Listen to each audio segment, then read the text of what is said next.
तो नमस्कार। आज हम लोग जिस शासक को शुरू करने आए हैं वो मुगलिया सल्तनत का आखिरी शासक है और उनका नाम है बहादुर शाह जफ़र, या यूँ कहें तो बहादुर शाह द्वितीय।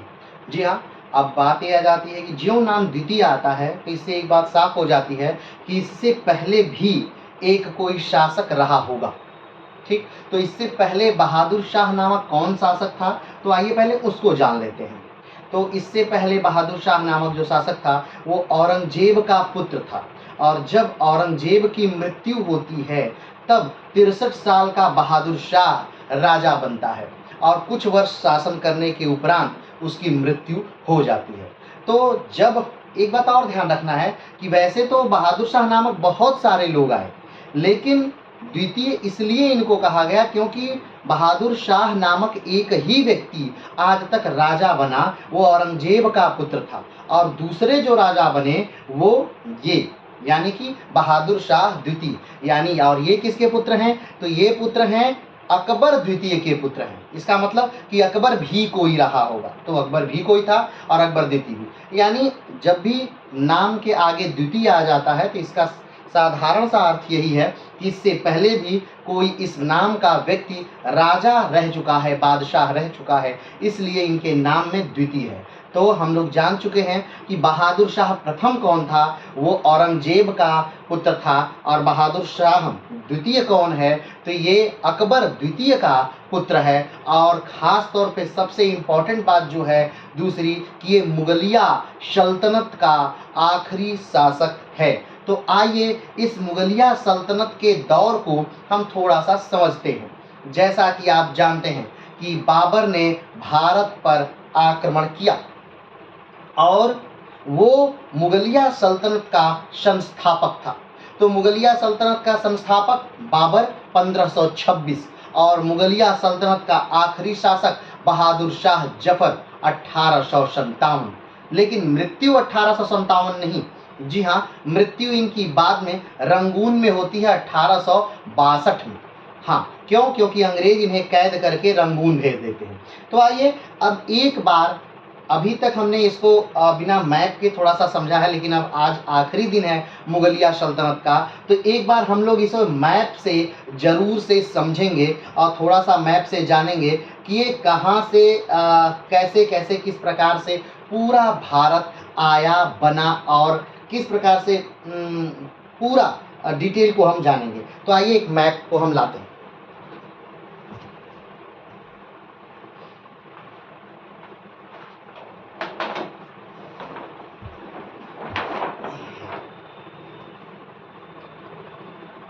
तो आपके सामने ये विश्व मानचित्र है, और विश्व मानचित्र को आप पहले अगर समझते होंगे और नहीं समझते हैं तो थोड़ा सा हम इसे यहाँ पर समझ लेते हैं।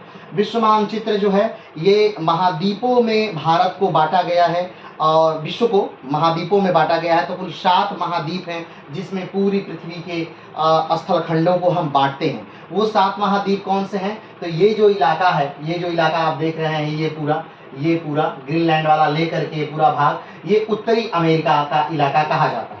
ठीक, ये भाग हो गया, ये पूरा इलाका हो गया उत्तरी अमेरिका। अब यहाँ से ये जो वाला जो पूरा भाग आप देख रहे हैं, ये जो पूरा भाग है ये हो गया दक्षिणी अमेरिका का। ठीक, अब ये जो भाग आप देख रहे हैं मेडागास्कर लेकर के, सेशल्स लेकर के, ये वाला पूरा भाग, यहाँ से ये पूरा भाग, ये हो गया है अफ्रीका। ठीक है, ये जिब्राल्टर संधि है जो कि यूरोप को अफ्रीका से अलग करती है, या यूं कहें तो स्पेन को मास्को से अलग करती है, जिब्राल्टर संधि है। और ये अफ्रीका हो गया। तो पहला उत्तरी अमेरिका, दूसरा दक्षिणी अमेरिका, तीसरा अफ्रीका, ये हो गया यूरोप। अब देखिए ये जो पूरा मैप है ये है पूरा यूरेशिया का, यानी यूरोप और एशिया का मिला हुआ यूरेशिया। यहाँ पर थोड़ा सा आपको समझना होगा, यहाँ पर कुछ देश ऐसे हैं जो कि यूरोप में भी पड़ते हैं और एशिया में भी पड़ते हैं। जैसे में कि रशिया जो है ये यूरोप का भी भाग है और एशिया का भी भाग है। जैसे कि अगर हम बात करें कि विश्व का सबसे बड़ा देश कौन सा है, तो विश्व का सबसे बड़ा देश रूस है।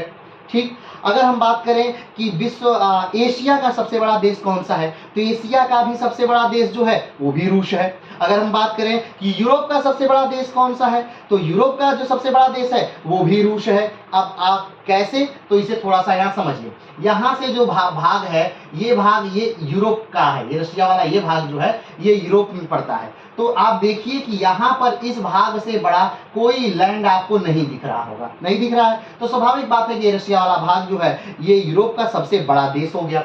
अब यहाँ से बाद का ये वाला जो भाग है, ठीक है, इसे साइबेरिया के नाम से भी इसे जानते हैं, ठीक है, ये वाला जो भाग है ये रशिया है, और ये आप देख लीजिए पूरे एशिया में सबसे बड़ा भाग है, तो ये एशिया का भी सबसे बड़ा देश हो गया। हाँ, लेकिन अगर रूस को हटा दिया जाए तो एशिया का सबसे बड़ा देश जो हो जाता है वो चीन हो जाता है, और अगर रूस को हटा दिया जाए यूरोप से तो यूरोप का सबसे बड़ा देश जो होता है वो यूक्रेन हो जाता है, ठीक है। तो अब इस बात को थोड़ा सा ध्यान दीजिएगा।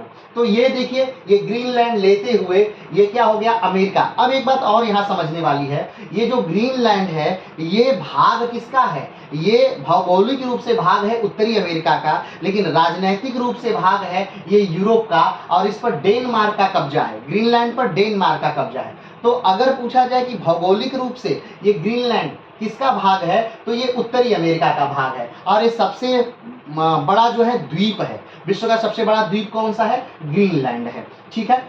तो ये कौन सा महाद्वीप हो गया, ये उत्तरी अमेरिका महाद्वीप हो गया, ये दक्षिणी अमेरिका महाद्वीप हो गया, ये अफ्रीका महाद्वीप हो गया, ये पूरा भाग जो लिए हुए है, ये पूरा भाग जो लिए हुए सॉरी ये यहाँ से लिए हुए है, ये से ये पूरा ये पूरा ये पूरा ये पूरा ये पूरा भाग जो है ये यूरोप हो गया, और ये जो पूरा भाग है, ये जो पूरा भाग है, ये जो पूरा भाग है यहाँ पापुआ न्यू गिनी के जस्ट आगे तक, ये पूरा भाग जो है ये एशिया हो गया, और ये वाला जो भाग है, ये वाला जो भाग है ये पूरा महाद्वीप यानी कि न्यूजीलैंड लिए हुए ये सब पूरा भाग है ये ऑस्ट्रेलिया महाद्वीप हो गया, और ये जो है ये अंटार्कटिका महाद्वीप हो गया। तो कितने महाद्वीप हो गए, दक्षिणी अमेरिका, उत्तरी America 2, Africa 3, Europe 4, Asia 5, Australia 6 और अंटार्कटिका 7। तो कुल यहाँ 7 महाद्वीप हैं। इन महाद्वीपों में अगर बात करें तो सबसे बड़ा महाद्वीप जो है वो एशिया है।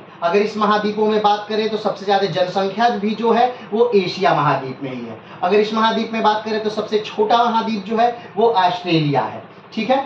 तो आइए अब इसे थोड़ा सा हम समझते हैं। ये जो यहाँ पर एक देश है, आप देखेंगे यहाँ हमारा प्यारा भारत है, भारत है, और भारत के ऊपर, ठीक है, ये भारत के ऊपर जस्ट यहाँ पर पाकिस्तान है, जो उस समय पाकिस्तान या भारत जैसी कोई चीजें तो थी नहीं, लेकिन भारत फिर भी आप समझ लीजिए आज के मानचित्र के हिसाब से उस समय को थोड़ा समझिएगा। भारत यहाँ पर है, पाकिस्तान यहाँ पर है, अफगानिस्तान यहाँ पर है, ईरान यहाँ पर है, इराक यहाँ पर है, ठीक है।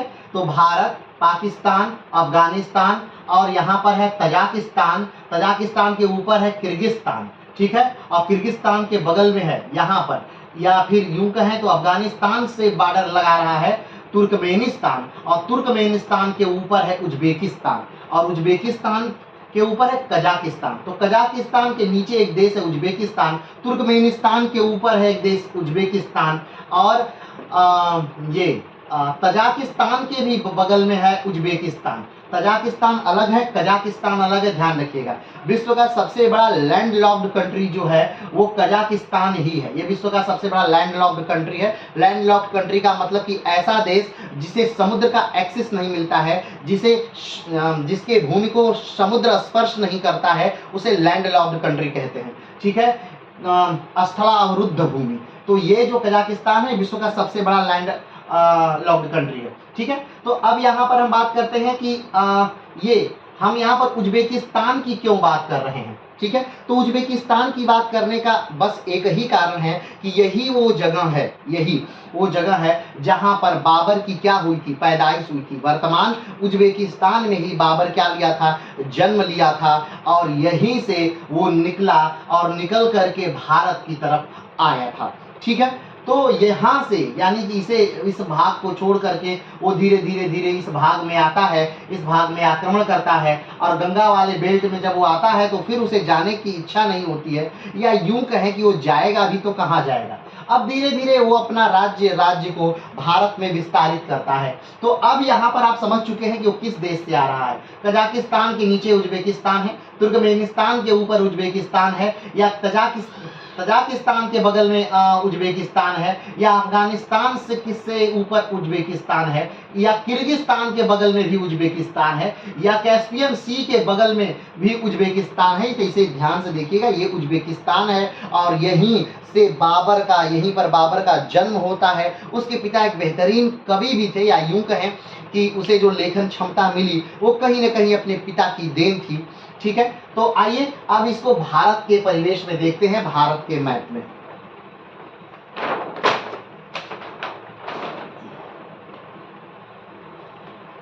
चलिए, ये है हमारा भारत, ये है हमारा प्यारा भारत, आप देख रहे हैं। और अगर भारत की बात करें तो भारत में वर्तमान में कुल 28 राज्य हैं। 29वें राज्य को लेकर के मांगे हो रही हैं, यानी 4 राज्यों को तोड़ करके कहीं से एक नया राज्य बना दिया जाए, उस 29वीं राज्य की मांग हो रही, तभी हम उस पर बात नहीं करेंगे।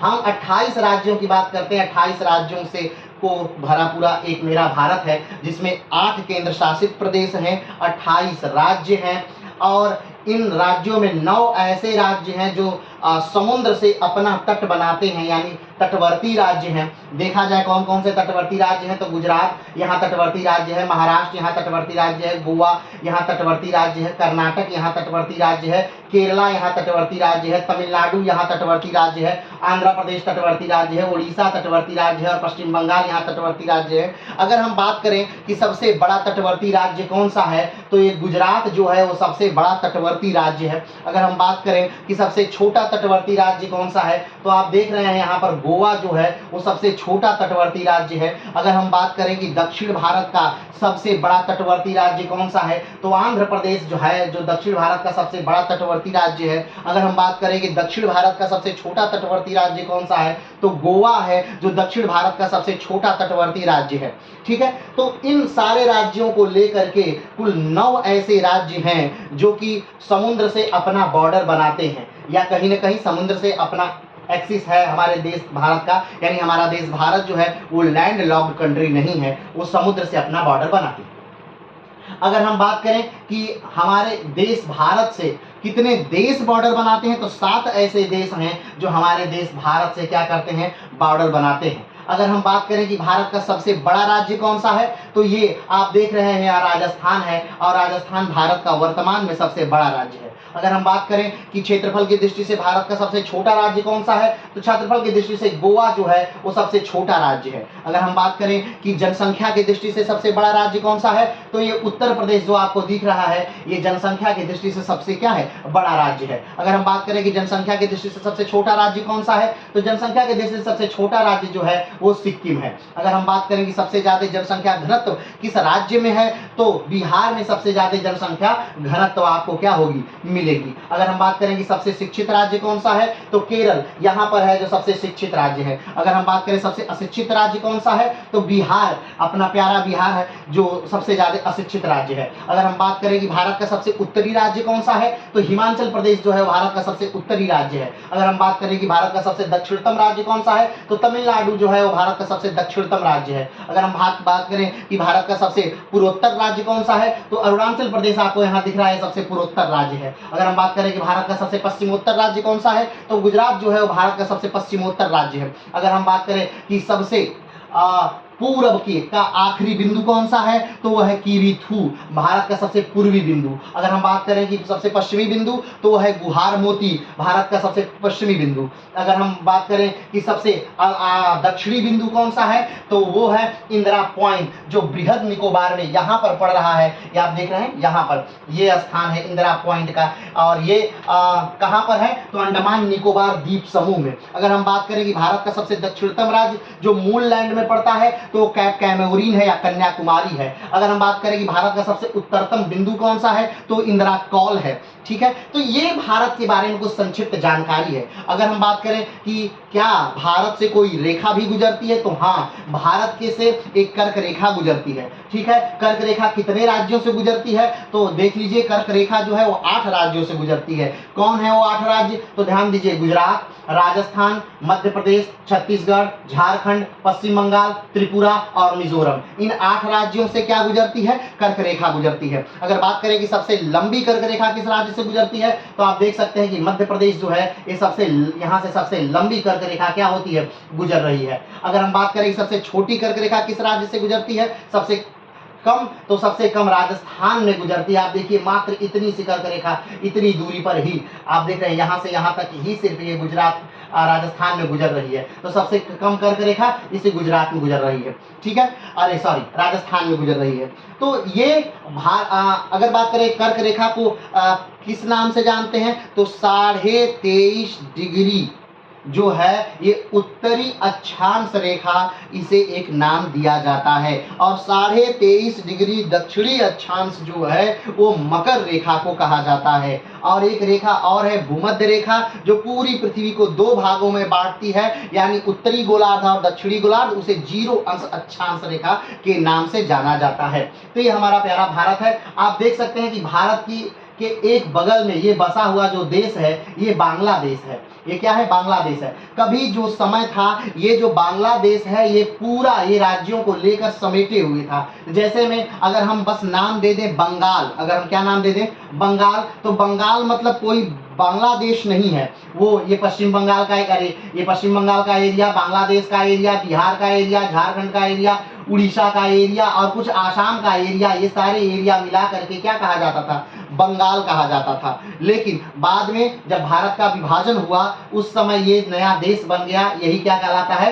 बांग्लादेश कहा जाता है। आप ये भी जानते हैं कि जब यहाँ से आप देख रहे हैं नदी बहती हुई आ रही है, तो ये जो नदी है ये जब अब तक आसाम में रहती है इसे ब्रह्मपुत्रा कहा जाता है, और जब ये नदी बांग्लादेश में प्रवेश कर जाती है तो इसे जमुना के नाम से जाना जाता है। और भारत में भी एक नदी है जो भारत की सबसे लंबी नदी के रूप में जानी जाती है, गंगा, जिसकी कुल लंबाई 25 है। तो जब वो बांग्लादेश में आती है तो उसे एक और नाम दे दिया जाता है, उसे जमुना कहा जाता है, अरे सॉरी उसे पद्मा कहा जाता है। और ये दोनों नदियां मिल जाती हैं और बाद में इसमें जब मेघना मिलती है तो मेघना के नाम से ये विश्व का सबसे बड़ा डेल्टा एरिया यहाँ पर क्या करते हैं? तैयार करते हैं। जो थोड़ा क्षेत्र है वो भारत में है और बाकी सुंदरबन डेल्टा का ज्यादा क्षेत्र जो है वो बांग्लादेश में ही है। तो इतने सारी नदियों के होने से बांग्लादेश जो है वो, यानी बांग्लादेश नहीं, हम बंगाल अभी कहेंगे क्योंकि बांग्लादेश नामक कोई उस समय समय कोई चीज नहीं थी।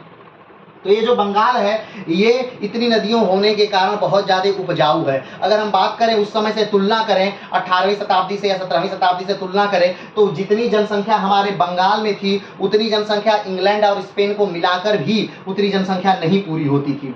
या हम बात करें कि जितने धनाढ़ व्यक्ति बंगाल में थे उतने धनाढ़ व्यक्ति ब्रिटेन में भी नहीं हुआ करते थे। या जितना बड़ा शहर हमारा बंगाल का हुआ करता था उतने बड़े शहर लंदन में भी नहीं हुआ करते थे। तो ये जो सारी बातें हैं ये भारत के परिप्रेक्ष्य में है।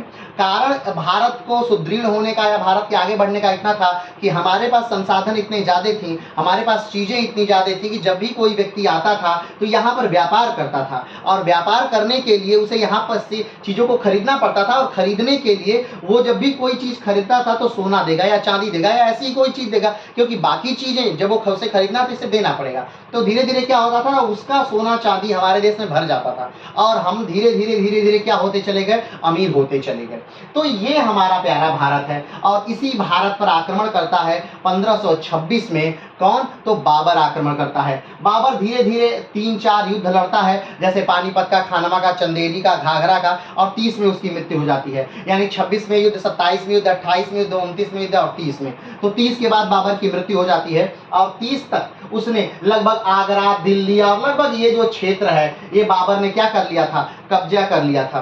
फिर जब हुमायूं का समय आता है धीरे धीरे हुमायूं अपने पूरे क्षेत्र, ये पूरा क्षेत्र जो है वो बाबर का ही था, इधर का, यानी पंजाब वो जीतता हुआ आया था, अफगानिस्तान वो जीतता हुआ, इधर पाकिस्तान का क्षेत्र वो जीतता हुआ आया था, काबुल वो जीत चुका था। तो ध्यान रखिएगा, तो वो जब बाबर के पुत्रों में वो बराबर बांट दिए जाते हैं और जब बाबर के पुत्रों में से बांट दिया जाता है तो ये जो इतना क्षेत्र हो गया ये किसको मिल गया था? ये हुमायूं को मिल गया था। तो हुमायूं का क्षेत्र इतना कम हो गया कि अब इधर से बार बार हुमायूं को क्या करना पड़ा? यहाँ से फेस करना पड़ा और एक युद्ध होता है बिहार में। और उस युद्ध के कारण ही 39 में 1539 की घटना है, 1539 में युद्ध होता है और उसमें हुमायूं पूरी तरह से हार जाता है या मुगलिया सल्तनत पूरी तरह से यहाँ से खत्म हो जाती है। और हुमायूं जब पुनः वापस तब आता है जब सूर्यवंश यहाँ से भारत से क्या हो गया था, समाप्त हो गया था। ये घटना है 1556 की। कब तक? 1556 की। उस समय पूरी तरह से समाप्त हो चुका है सूर्यवंश। ठीक है, तो अब फिर से हुमायूं आ गया और हुमायूं ने थोड़ा सा अपना शासन सत्ता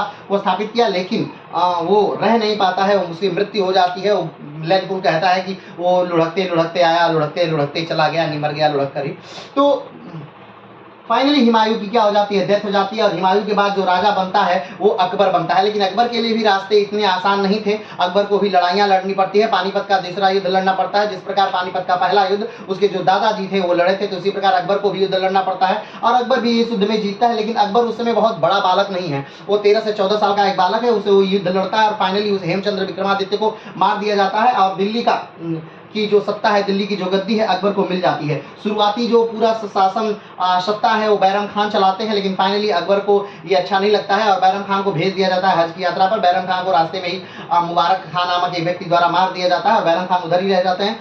अब अकबर की जो पूरी सत्ता है वो कहीं ना कहीं महिलाओं द्वारा चलाई जाती है। 60 से 62 की घटना है ये, यानी 1560 से 62 तक की घटना है। इस पूरे समय टाइम पीरियड को जो है वो पेटीकोट शासन के नाम से जाना जाता है। उसके बाद 1568 में जो है वो एक नए अकबर का जन्म होता है। ये नए अकबर का जन्म मतलब एक बहुत अकबर अपने आप को साबित करने के लिए लड़ता है, चित्तौड़ में, मेवाड़ में युद्ध लड़ता है और 30,000 व्यक्तियों को लगभग उस समय वो मारता है। और फाइनली वो एक बार अपने आप को साबित करता है, प्रूफ करता है। और अब अकबर इस राज्य को क्या करता है, बढ़ाता है। अब ये राज्य धीरे धीरे धीरे धीरे अकबर के शासनकाल में बढ़ रहे हैं। जहांगीर के शासनकाल में ये राज्य और बढ़ेगा, फिर शाहजहां के शासनकाल में ये राज्य बांग्ला, ये पूरा बंगाल, ये तो अकबर के समय में ही आ गया था, तो ये पूरा और बढ़ेगा। और औरंगजेब के समय में तो ये पूरा दक्कन भी किसके कब्जे में आ जाएगा, तो मुगलों के कब्जे में पूरा दक्कन भी आ जाएगा। तो अब यहाँ तक आप जानिए कि मुगलों का शासन सत्ता स्थापित है, यानी ये वाला पूरा क्षेत्र, ये भारत का पूरा क्षेत्र, ये भारत का पूरा क्षेत्र, ये भारत का, अगर देखा जाए तो क्या नहीं है औरंगजेब के समय में, तो मात्र ये आसाम वाला जो भाग है ये उतना नहीं है, ठीक है, और ये नेपाल वाला जो भाग है ये नहीं है, और ये बहुत नीचे का जो भारत का क्षेत्र है ये नहीं है। नहीं तो पूरा भारत का जो क्षेत्र है वो औरंगजेब के समय में औरंगजेब के पास है। अब धीरे धीरे क्या होता है, औरंगजेब की मृत्यु हो जाती है 1707 में, और 1707 से औरंगजेब की मृत्यु के बाद फिर पतन शुरू हो जाता है। अब धीरे धीरे कहीं रोहिल्ला विद्रोह शुरू हो जाता है, कहीं राजपूतों का विद्रोह शुरू हो जाता है, कहीं सिखों का विद्रोह शुरू हो जाता है, तो कहीं यानी धीरे धीरे सारे लोग अपने आप को स्वतंत्र करने लगते हैं और एक एक राजा कहीं न कहीं से निकलने लगता है और मुगलिया सल्तनत धीरे धीरे धीरे धीरे ढहने लगती है। और ये वो शासक हैं शाह आलम द्वितीय, जिनके समय में आकर के फाइनली 1803 में दिल्ली पर भी कब्जा हो जाता है। किसका? तो अंग्रेजों का। 1803 में पूरी तरह से हमेशा के लिए दिल्ली पर अंग्रेजों का कब्जा हो गया। और उसके बाद शाह आलम लगभग 3 साल 1806 में शाह आलम द्वितीय मर गए, और उसके बाद जो भी राजा बने, शाह आलम द्वितीय के बाद जो भी राजा बने वो एक तरह से अंग्रेजों के कठपुतली रहे या पेंशन भोगी रहे। वैसे शाह आलम के बाद बस 2 ही राजा, शाह आलम द्वितीय के बाद बस 2 ही राजा बने। शाह आलम द्वितीय का जो लड़का था अकबर द्वितीय, और अकबर द्वितीय का जो लड़का है वो बहादुर शाह जफर यानी बहादुर शाह द्वितीय। ये बस 2 ही लोग हैं। वैसे 3 कुल सुल्तान हो गए, 3 बादशाह ऐसे हो गए जो अंग्रेजों के वेतन भोगी यानी पेंशन भोगी के रूप में स्थापित हुए। तो अब देखिए ये घटना कब की? 1803 की घटना है। लेकिन अभी हम इन चीज़ों को क्यों समझ रहे हैं, आखिर हम इन चीज़ों को क्यों जान रहे हैं? इन चीज़ों को हम जानने का एक कारण है ताकि हम पहुंच सके बहादुर शाह जफर तक। तो आइए अब हम बहादुर शाह जफर को शुरू करते हैं। लेकिन जफर को शुरू करने से हम पहले बता दें कि बहादुर शाह जफर के पास अपना कोई राज्य क्षेत्र नहीं है। भले मुगलिया सल्तनत के बादशाह हैं, लेकिन इनके पास कोई भी अपना राज्य क्षेत्र नहीं है। जो दिल्ली है वो कहीं न कहीं अंग्रेजों के कब्जे में है, और ये मात्र पेंशन भोगी है, यानी अंग्रेज इनको पेंशन देते हैं। आखिर में लेकिन ये लाइट में क्यों आ गए, इतना ज़्यादा इनको लेकर बवाल क्यों हुआ?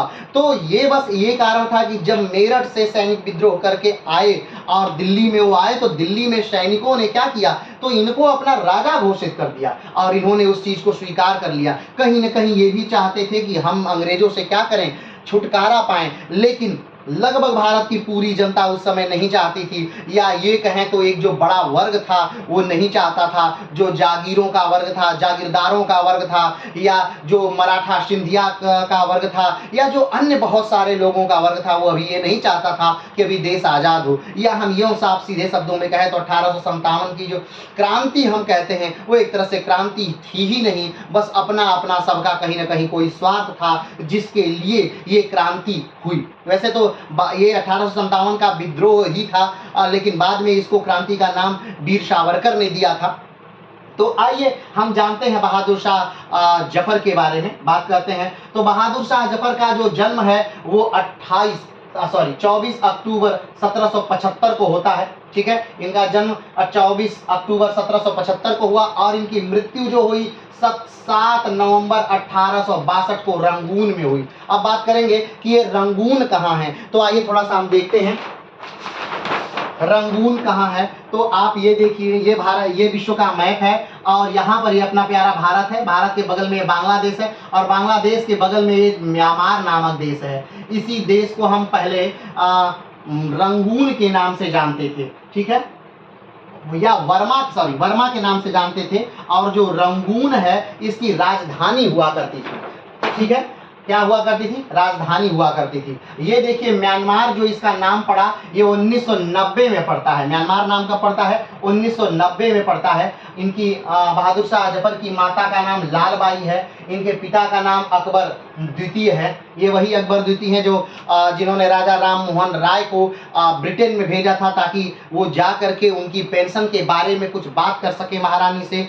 और इन्होंने ही यानी अकबर द्वितीय ने ही राजा राम मोहन राय को राजा की उपाधि दी थी। लेकिन जब राजा राम मोहन राय ब्रिटेन जाते हैं, वहाँ की रानी से बात करते हैं, फिर भी कोई असर उन पर नहीं पड़ता है। लेकिन वहीं पर राजा राम मोहन राय की मृत्यु हो जाती है। और चूंकि उस समय इंग्लैंड में उस समय जलाने की, सबको जलाने की प्रथा नहीं थी या जलाना अवैध था, इसलिए उनको जलाया नहीं जाता है बल्कि वहीं पर इंग्लैंड में ही दफना दिया जाता है। ठीक है, तो इनके पिता कौन है? अकबर द्वितीय हैं। इनकी माता लाल बाई हैं। इनका जन्म जो हुआ है 24 अक्टूबर 1775 को हुआ है। इनकी मृत्यु 7 नवंबर 1862 को रंगून में हुई है।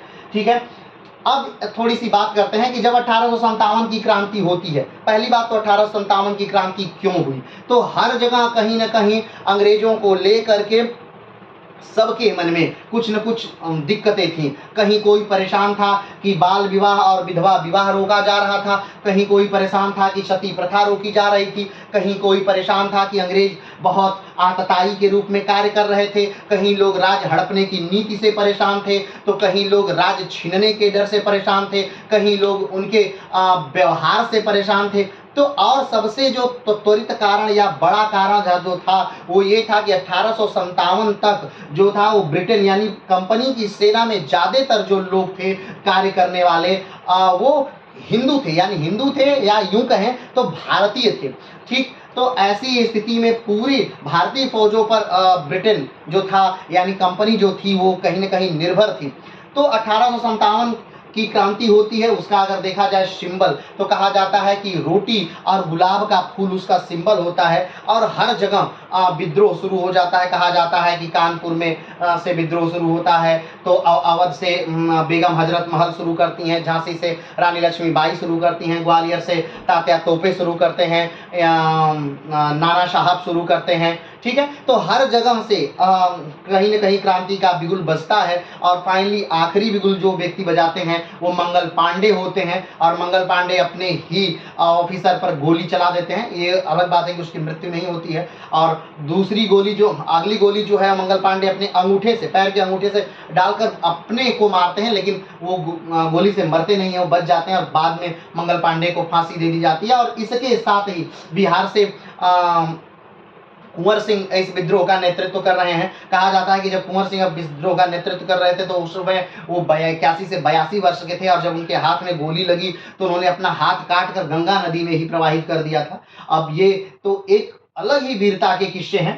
तो अब यहाँ पर पूरा भारत जो है 1857 के विद्रोह में कूदा है, लेकिन जो एक बड़ा वर्ग है वो कहीं न कहीं एक विद्रोह से अलग बैठा हुआ है। वो कहीं न कहीं अंग्रेजों का संरक्षण ले रहा है, वो अंग्रेजों का पक्षधर है। यहाँ तक कि अंग्रेज ये कहते हैं कि अगर ये लोग हमारा साथ नहीं दिए होते तो इस देश से, हिंदुस्तान से ब्रिटेन बहुत पहले ही बाहर चला गया होता। वैसे तो आप जानते ही होंगे कि 1800 विद्रोह के बाद भारत स्वतंत्र हुआ था। जी हाँ, 1857 के विद्रोह के बाद भारत स्वतंत्र हो गया था, लेकिन बस बात इतनी थी कि कंपनी के शासन से स्वतंत्र हो करके अब सीधे वहाँ की महारानी के नेतृत्व में भारत आ चुका था। जी हाँ, 1857 के बाद भारत में जो कंपनी का शासन था वो पूरी तरह से क्या हो जाता है, समाप्त हो जाता है, और भारत में फिर महारानी का शासन क्या हो जाता है, प्रारंभ हो जाता है। ये अलग बातें कह दी जाती है कि जो राज्य जहाँ तक हैं वो वहीं तक रहेंगे, अंग्रेज उन्हें अपने में नहीं मिलाएंगे, वो मात्र एक निश्चित लगान या निश्चित कर क्या करते रहेंगे, सरकार को अदा करते रहेंगे। तो बहुत सारे नए महारानी ने नियम बनाए, बहुत सारे कानून बना दिए, और फिर बातें हुई कि फिर से भारत पर लगभग 100 सालों तक फिर से अंग्रेजों का राज्य स्थापित रह गया। और फिर लेकिन ये जरूरी भी था, क्योंकि कहीं न कहीं हमारे अंदर राष्ट्र प्रेम की भावना आई, राष्ट्रभक्ति की भावना आई, राष्ट्र जैसी कोई चीज़ की भावना आई, और फिर गांधी के आने के बाद तो एक नया युग का ही प्रारंभ हो गया। अभी यहाँ पे हम मुगलिया सल्तनत का आखिरी बहादुर शाह जफर के बारे में बात कर रहे हैं। तो यहाँ पर जब मेरठ में विद्रोह हुआ तो वहाँ से सारे सैनिक भागते हुए दिल्ली आते हैं, मेरठ को आज़ाद कराते हुए भागते हुए दिल्ली आते हैं, दिल्ली को भी आज़ाद करा लिया जाता है, और यहाँ पर बहादुर शाह जफर को अपना राजा क्या कर दिया जाता है, घोषित कर दिया जाता है। और दिल्ली में लगातार कत्लेआम क्या होता है, शुरू होता है। बाद में जब इस पूरी बगावत को अंग्रेज किसी न किसी तरह कुचल देते हैं, दबा देते हैं, तो जब बहादुर शाह जफर अपने सैनिकों के साथ हुमायूं के मकबरे में छुपे हुए हैं, तब अंग्रेज अधिकारी कहते हैं कि बाहर आइए। तो उधर से आवाज़ आती है कि बहादुर शाह कहते हैं कि नहीं, मैं बाहर तभी, मैं आत्मसमर्पण तभी करूंगा जब आप ये वचन दें कि आप मुझे मारेंगे नहीं। तो वचन देते हैं कि ठीक है, आपको मारा नहीं जाएगा, आप आत्मसमर्पण कर सकते हैं। तब जाकर बहादुर शाह जफर आत्मसमर्पण करते हैं। तो उनको और उनकी पत्नी से पूछा जाता है आप क्या करेंगे, तो उनसे कहा जाता है कि मैं अपने पति के साथ ही जाऊंगी। तो वो उनको और उनकी पत्नी को दोनों को उठा करके बर्मा भेज दिया जाता है, निरंगून भेज दिया जाता है, या आज का म्यांमार भेज दिया जाता है। और वहीं पर उनकी क्या हो जाती है, 1862 में रंगून में क्या हो जाती है, मृत्यु हो जाती है। ठीक है।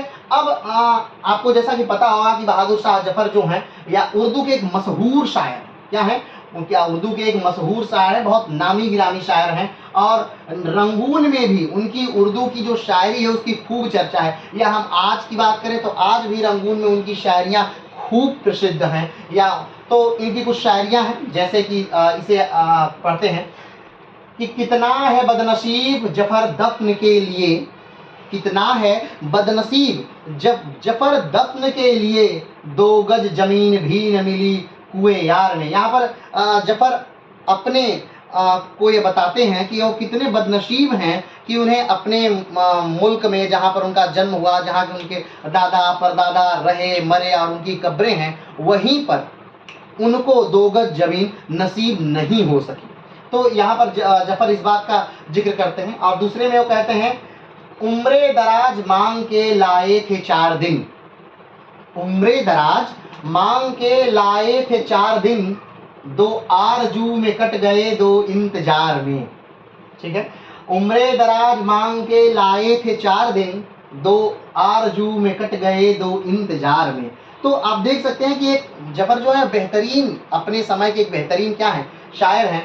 अगला जो पॉइंट है वो कह रहा है कि जफर की मौत के बाद उनकी शायरी कलियात ए जफर के नाम से संकलित की गई। जैसे कि आप जानते हैं बहुत सारे ऐसे लोग हैं जिनकी अलग अलग रचनाएं अलग अलग नामों से संकलित की गई हैं। जैसे कि जो मुंशी प्रेमचंद्र की पूरी रचना है वो मानसरोवर के नाम से संकलित है। जैसे कि जो कबीर की पूरी रचना है वो बीजक के नाम से संकलित है। तो उसी प्रकार जो जफर की पूरी रचनाएं हैं वो किस नाम से संकलित हैं, तो कलियात नाम से संकलित हैं। किस नाम से संकलित है,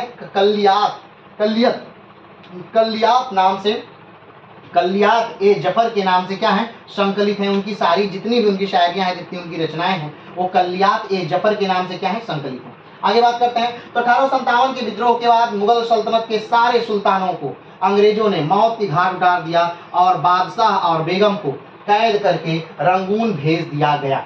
ठीक है, और यहीं पर उनकी क्या हो जाती है, मृत्यु हो जाती है। अगर हम बात करें कि जफर किस प्रकार के व्यक्ति हैं, तो जफर के व्यक्तित्व पर अगर प्रकाश डालें तो जब तक उनके पास कोई ताकत नहीं थी तब तक तो एक नॉर्मल से व्यक्ति हैं। वो अपनी शायरी करते हैं, अपने समय के शायरों को बहुत प्रोत्साहन देते हैं, लेकिन जब उन्हें मौका मिलता है देश को स्वतंत्र कराने का, तब वो इस युद्ध में कूद जाते हैं और कहीं न कहीं देश को आज़ाद कराने, अगर देखा जाए एक साधारण सी बात देखा जाए तो जफर का पूरा परिवार जो है वो इसी स्वतंत्रता संग्राम में मारा गया। यानी 1857 के संग्राम में जफर का पूरा परिवार है, यूं कहें कि मुगलिया सल्तनत के हर राजकुमार इसी में मारा गया। बाद में जफर को तो छोड़ दिया गया, लेकिन बाकी जो राजकुमार पकड़े गए उनको बहुत बुरी मौतें दी गई। किसी को गोलियां मारा गया, किसी का के सर काटे गए, तो बहुत बड़ी और जिल्लत वाली मौत दी गई। ठीक है, तो अगर इनके समय की हम बात करें कि बहादुर शाह जफर के समय में कौन कौन से मशहूर शायर हैं, तो जो आप गालिब की बात करते हैं वो लगभग इन्हीं के समय में क्या हैं, जफर के ही समय में।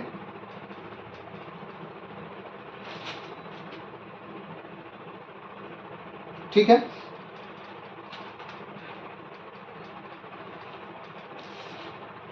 चलिए आगे हम अगर देखा जाए तो इनकी मृत्यु हो जाती है। फाइनली बहादुर शाह जफर की क्या हो जाती है, मृत्यु हो जाती है, लेकिन इनकी मृत्यु जो है रंगून में होती है। इनके सारे पुत्रों का कत्ल कर दिया जाता है अंग्रेजों द्वारा, और दिल्ली पर तो पूरी तरह से उनका पहले ही 1803 में ही अधिकार हो चुका था। तो अब यहाँ पर ये जो समय है, ये मुगलिया सल्तनत यहाँ समाप्त हो जाती है। वो दिन बीत गए जब ताज बना था, जब लाल किला, मात्र गर्मी के वजह से लाल किले का निर्माण किया गया था। आगरा जैसा शहर तो सिकंदर लोदी के द्वारा स्थापित किया गया था, लेकिन आगरा के जस्ट बगल में फतेहपुर सीकरी नामक शहर स्थापित किया गया था। बहुत सारे शहरों का विकास हुआ, बहुत सारी चीज़ों का विकास हुआ। या यूं देखा जाए तो राष्ट्र को लगभग 300 सालों तक एक तरह का प्रोटेक्शन भी मिलता रहा इनके द्वारा, कहीं न कहीं इनके पूरे खानदान द्वारा कहीं न कहीं प्रोटेक्शन भी मिलता रहा। और फाइनली 1857 में इनके पूरे खानदान के समाप्त होने के साथ ही मुगलिया सल्तनत समाप्त होती है।